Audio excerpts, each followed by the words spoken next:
waxaana wanaagsan daawadayaal idilkiin baa meel kastoo aad joogtaan. Halkani waa Kulmiye Show. waxaad ku soo dhawaataan barnaamijkeena xogta dunida. Ramadaan Kariim ayaan hawada idinka leenahay. barnaamijkeena daawadayaal haddii Allah awood leh uu raali ka noqdo qodobada aynu diradda ku saari doono waxaa ka mid noqon doona markabka Turkiga ee ku gubanaya wadanka Ukraine Ruushka oo siiyay ciidamada Ukraine ee ku sugan magaalada Mariupol fursadii ugu dambeysay ee ay isaga baxaan magaaladaasi. dagaalada soconaya Mareykanka oo sheegaya in hub badan loo diri doono wadanka Ukraine si ay ula dagaalamaan ciidamada dalkaasi kuwa Ruushka safiirada la soo kala eriyay iyo mas'uuliyiinta diblomaasiyiinta ah ee Ruushka laga eriyay qaar ka mid ah wadamada Yurub. barnaamijka ayaan idin haynaa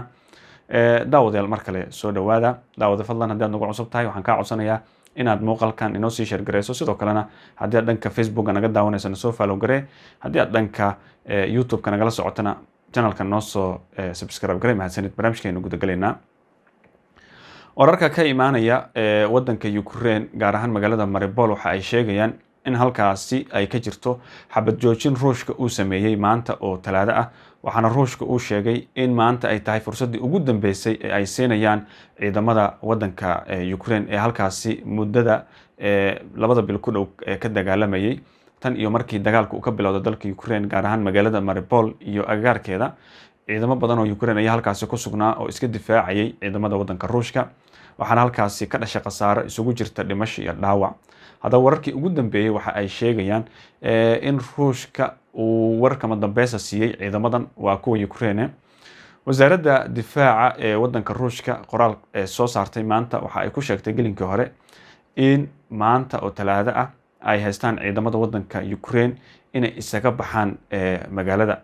Mariupol isla markaana ay siinayaan fursad kama dambaysa. fursadaas waxay ku sheegeen inay tahay in ciidamada hubka inta iska dhigaan iyaga oo si nabad ah ay isaga baxaan magaalada, ammaankoodana la damaanad qaadayo, cid taabanaysa aanay jirin, cid weerar ku ah ama duulaan kale ku ahna aanay jirin. sidaas darteedna waxaa dowladdu ay sheegtay waa Ruushka haddii maanta fursadan ay ka faa'iideystaan ciidamada Ukraine inay isaga bixi karaan magaaladaas iyadoo aan la duqeynin, la weerarin ama aan dagaal lagu qaadaynin. haddii ay ka baxaan ciidamada Ruushka magaalada ay gali doonaan. sidoo kale wasaaradda difaaca Ruushka oo kaashanaysa wasaaradda arrimaha dibadda ee wadankaasina waxa ay leedahay dhammaan dadka ku sugan wadanka Ukraine gaar ahaan magaalada Mariupol ee dagaalada ayaga ka soconayaan waxaan diyaar u nahay in halkaasi ka saarno. Mariupol waxa ay sheegeen inay jidad badan oo ammaan ay u fureen dadka rayidka ah,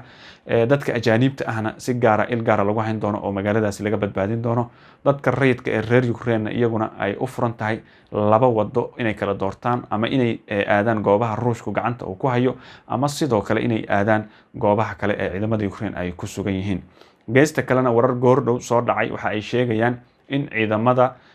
wadanka Ruushka sidoo kale ay isku hareereeyeen dekedo kale oo ku yaala dhanka badda madow iyo sidoo kale dhanka badda Azov. waxaana ciidamadan ay doonayaan inay dagaalkooda qididii la bedelay ay ku qabsadaan dhanka bari iyo Donbass intaba. geesta kalena warar kale soo baxay iyaguna waxa ay sheegayaan in markab laga leeyahay wadanka Turkiga uu ku gubanayo xilligan aynu barnaamijka duubeyno dekeda Mariupol oo ah magaalo go'doonsan dekedeeda.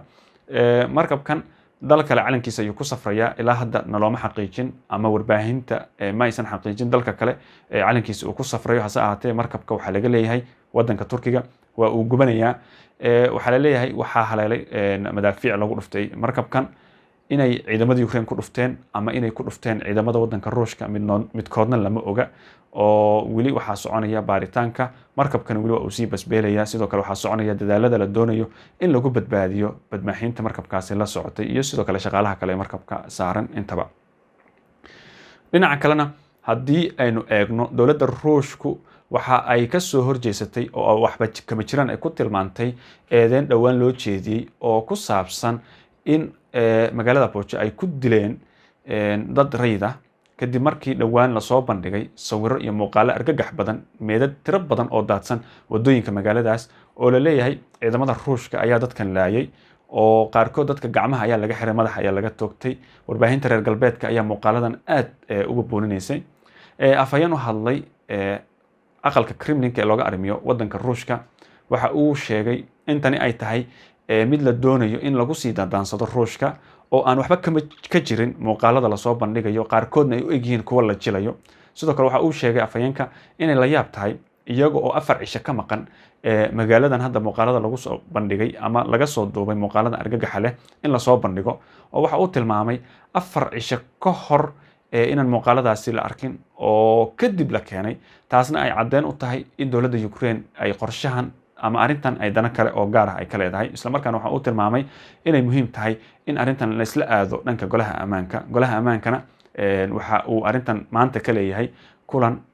lagu lafagurayo sida ay wax u dhaceen iyo sidoo kale xaqiijinta in waxa la arkay ay yihiin muuqaalo sax ah oo dad rayida Ruushka u laayay taas oo dambi dagaal noqon doonta dhinaca kale madaxweynaha Mareykanka Joe Biden waxa uu isna sheegay inay muhiim tahay in madaxweynaha waddanka Ruushka loo aqoonsado inuu yahay dambiile dagaal isla markaana cadaalad lala tiigsado waa sida uu hadalka u dhigay Biden waxa uu sheegay in loo dulqaadan karin dadka rayidka ah ee Ruushka ciidamadiisu ay leynayaan wax walba mas'uuliyadaas ahna lagula xisaabtami doono maamulka uu hogaaminayo madaxweyne Vladimir Putin waa madaxweynaha waddanka Ruushka geesta kale dalalka oo Yurub waxa ay bilaabeen sida Faransiiska inay dalalkooda ka ceeriyaan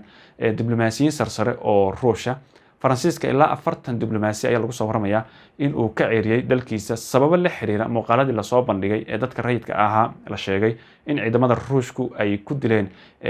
magaalo ka tirsan waddanka Ukraine taas oo keenaysa marka in Ruushka isagana uu aad uga sii caroodo Ruushka waxa ay la damacsan yihiin dalalka reer galbeedka gaar ahaan kuwa Yurub inay sameeyaan xayiraado hor leh oo Ruushka cunaqabateena lagu soo rogayo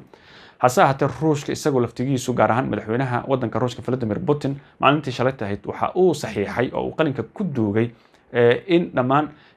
dalalkii ka baxay liiska saaxiibtinimada oo horey dalkiisa fiisa la'aanta ugu imaan jireen muwaadiniintooda intaasi la soo gabagabeeyay oo uu joojiyay Ruushku in dalkiisa fiisa la'aan ay ku soo galaan dalal aad u badan oo reer Yurub oo markii hore saaxiibo dhow la ahaa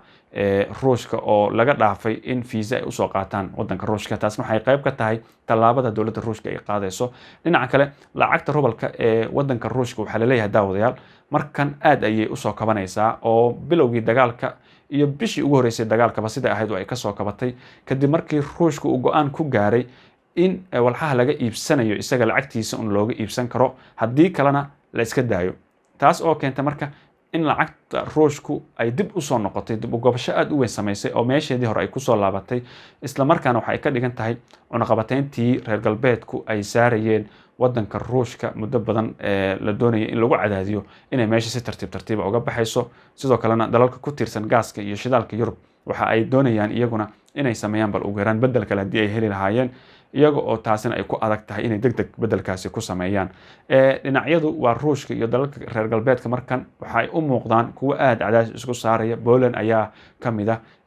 dalalka NATO ee doonaya in xayiraado waaweyn lagu soo rogo Ruushka sidoo kalena ciidamo nabad ilaalin la keeno waddanka Ukraine Poland waxa la aaminsan yahay iyadoo inay aad u sii horinayso xiisadda ka dhaxalulsan Ukraine iyo Ruushka geesta kalena wadahadallada u dhaxeeya ciidamada Ruushka iyo geesta kalena wadahadallada u dhaxeeya Ukraine iyo sidoo kale Ruushka weli waxa ay yihiin kuwa soconaya dowladda Turkiga ayaa kaalinta ugu weyn ka leh oo ka qaadanaysa sidii dhinacyada la isugu keeni lahaa waxa hadda la doonaya waxa ay tahay in miiska wadahadalka la isugu keeno madaxweynayaasha dalalka Ruushka iyo Ukraine si ay u dhameeyaan xiisadda iyo colaadda imika ka taagan dhexdooda oo wax walba lagu dhameeyo miiska wadahadalka Turkiga kaalin weyn waxa uu ka qaatay in magaalada Mariupol xabadda laga joojiyo iyo duqeymaha oo dadka rayidka halkaasi laga badbaadiyo mar uu la hadlay madaxweynaha waddankan Turkiga Recep Erdogan dhigiisa waddanka Ruushka Vladimir Putin waxaa la isku afgartay in dadka bini'aadanka ee rayidka la badbaadiyo isla markaana loo gurmado oo la siiyo wadooyin ay isaga soo baxaan ama ay naftooda ku badbaadsadaan Ruushka taas oo uu ka aqbalay hore Ruushka dalal badan ayuu tani uga diiday waxay taas muujinaysaa in uu saaxiib dhow leeyahay waddanka Turkiga oo ilaa hadda Turkiga ma aanu qaadin talaab xayiraad lagu soo rogayo ama lagu cunaqabateynayo waddanka Ruushka sidoo kalena ganacsiga kala dhaxeeyay Ruushka si caadi ayuu Turkiga u wadaa haddaba daawada aragtidaada fadlan qaybta hoose ee commentiga inoogu reeb barnaamijkeena xogta dunida qaybtan oo aad kala socoteen kulmiye show waa naga intaas barnaamijka falanqeynta ah midka xigeentan ku kulmi doono nabadgelyo assalaamu calaykum waraxmatullaahi wabarakaatu